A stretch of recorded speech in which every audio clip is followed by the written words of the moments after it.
Moving to London sounds exciting, right?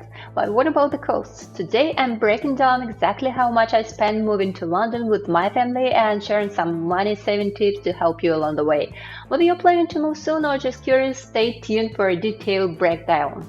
Hey, if you're new here, my name is Valeria. I'm a digital nomad and IT freelancer. And over the past 2 years, I've traveled to over 30 countries, never staying in one place for more than a couple of months. Now I've recently moved to London and share my experiences and insights about the city and the UK on this channel. Okay, let's dive straight into the cost for 2 people, my partner and me. I'll display our total expenses.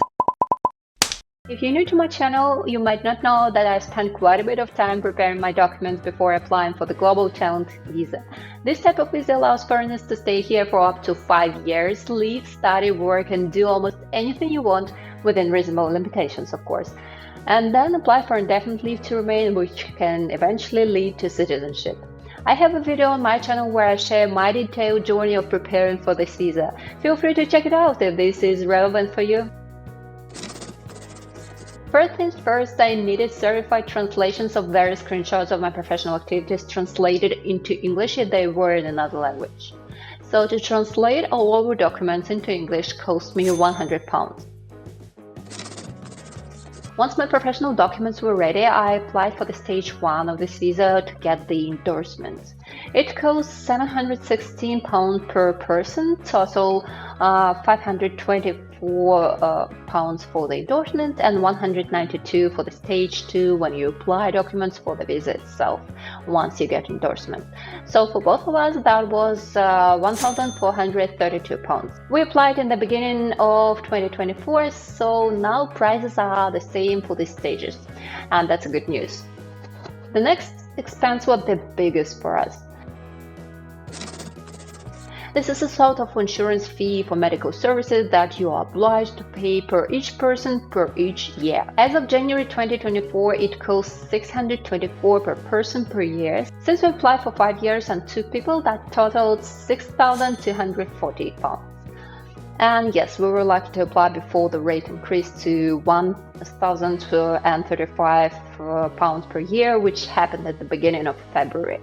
Now it would cost £1,035 multiplied by 2 and by 5, which is equal to £10,350. After the largest insurance payment was made, it was time to book an appointment in the visa application center. The application processing fee was $76 per person, so that's $152 for both of us. Also, before applying for the visa for people of certain nationalities, it is mandatory to undergo a tuberculosis test. And in Tbilisi, the capital of Georgia, there is only one certified laboratory that is approved by the UK. And this test costs £80 per person, therefore $160 for 2. And finally, our documents were ready to collect and we bought tickets to London. Since we were in Georgia and direct flights to London were quite expensive, we bought tickets for 2 flights. The first one from Batumi to Istanbul and the second one from Istanbul to London.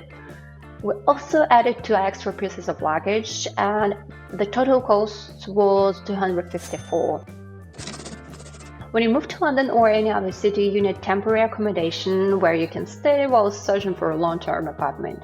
We used Airbnb, which is quite common for us as we use it for all our trips. However, the prices are much higher there, and for a big amount of money, you'll often end up with a mediocre apartment or even just a room. But then one of our friends invited us to stay at her place while she was out of the country for 2 weeks, and that was a great way to save some money as we didn't expect to find a long-term apartment in just 2 weeks.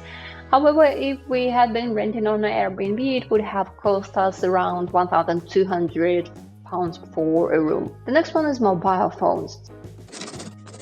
To look for and view apartments, we needed mobile phones to contact people and receive calls as they prefer calling rather than texting. Our monthly phone plan costs £10 per person for 5 or 10 gigabytes of data, unlimited calls and texts, so it's £20 total long-term rent. Surprisingly, but we were extremely lucky to find an apartment for just 2 weeks. I filmed the most viewing that we had in this video, so the link will be somewhere here.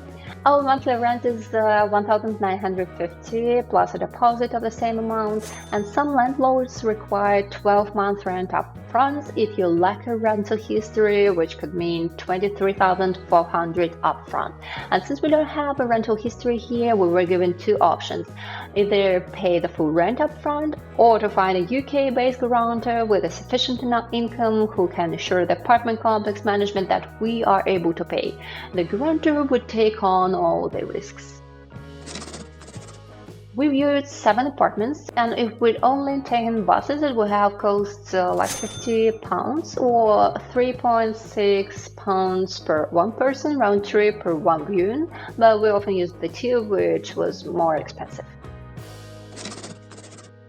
Council tax is a local tax that residents in the UK pay to contribute to local services such as rubbish collection, street cleaning, local education, etc. The amount you pay depends on the value of your property, your location, your household circumstances, and your marital status. On average, our council tax is £132 per month for 2 people. Then the utilities and Wi-Fi go. Our utilities were £146 per month so far, but they're going to be calculated based on the actual usage soon, so I'm not sure how much we'll be paying in the next month. Wi-Fi is usually around £40, but ours was included in the rent. Furniture. Despite the fact that we found a furnished flat, we still need to buy a lot of stuff. We bought dishes, bedding, desks, chairs, and some additional items for around. So what did we have in the apartments? Bed with mattress, wardrobe, kitchen with household appliances, dining table with chairs, sofa, TV stand. A bathroom was equipped with a regular cupboard. What did we buy? Dishes and cutlery, kettle, water filter, bed linen, some storage box, front wardrobe, household chemicals, 2 desks and office chairs. I'm planning to buy 2 monitors as well, a bookcase, a TV, and some other things. So in total, we paid £1,850, and we bought most of the things in IKEA or some local DIY stores. And now it's time for regular essential expenses like buying food. We spend around £700 per month for 2 people. We don't eat meat, but we don't really save much on food. We buy pretty much anything we want.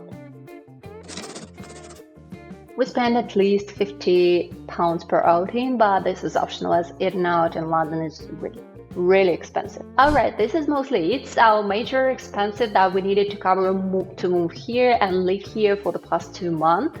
However, all expenses are relative to your situation and priorities. And now that you've seen the costs, here are some tips to save money when moving to London and during your first month here. So to be honest, London isn't the city where you can save much or enjoy a low cost of living, but still. The first tip is DIY visa process. Research and handle the visa process yourself using Facebook groups or forums. It'll save you money. Of course, you can delegate it to professionals, but that comes with an additional cost and sometimes amounting to thousands of pounds. Instead of buying expensive furniture, you can use Facebook Marketplace for second-hand items or IKEA for affordable new furniture if you prefer new items as we did. Too Good To Go app.